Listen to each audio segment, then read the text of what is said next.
నేను చెప్పాను sir, Tirupati లడ్డులో adulteration జరిగిందని చెప్పాను. మీరు కరెక్ట్ చేసుకోండి. నేను ఎందుకు మాల వేసుకుని తిరిగానంటే, నేను మనోహర్ గారు చాలా పర్యాలు మేము తిరుపతి వెళ్ళినప్పుడు, తిరుపతి తిరుగుతున్నప్పుడు మాకు చెప్పారు, కల్తీ జరుగుతుంది సార్ ఇక్కడ. జనంలో ఉన్న మాట చెప్తాను సార్.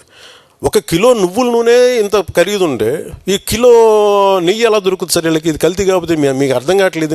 నాకు ఆ గిల్ట్ నాకుండి అది నేను ప్రక్షాళన చేసుకున్నాను. అది డ్రామా చేయడానికి కాదు. అది అట్లీస్ట్ దెన్ సీఎం అతని గురించి చెప్పాను, నేను చెప్పలేదే. ఆయన కూర్చొని చేయమంటాడు, ఈ లడ్లు కలపని ఎవరు సెన్స్ ఉన్నాడు, ఎవరు చెప్పడం మాట. సిట్ రిపోర్ట్ ఇంత క్లియర్ కట్గా కూర్చోబెట్టి ఇంత చెప్తే అసలు ఎవరు దాని గురించి మాట్లాడరు. There is no ghee at all. వాళ్ళు ఏం చెప్పింది, there is no ghee at all. నెయ్యిలో నెయ్యి. ఒక సగటు భారతీయుడిని, ఒక హిందువుని, అదేంటి మీరంతా నాస్తికుడు అనుకుంటున్న నాగబాబు హిందువుని అంటున్నాడని అనుకుంటున్నారా? ఆదిశంకరుల అద్వైతం, రమణుల ఆత్మజ్ఞానం, వీళ్ళిద్దరూ చెప్పిన నిరాకార స్వరూపమైనటువంటి ఆ పరమాత్మను నమ్ముతాను. హిందువు అనేది ఒక నమ్మకమో ఒక మతమో కాదు, ఇది ధర్మం, మన జీవన విధానం. అవివేకుల్ని అజ్ఞానుల్ని ఎడ్యుకేట్ చేసేలా చెప్పాలంటే ఇది ఒక జియోగ్రాఫికల్ ఐడెంటిటీ కూడా.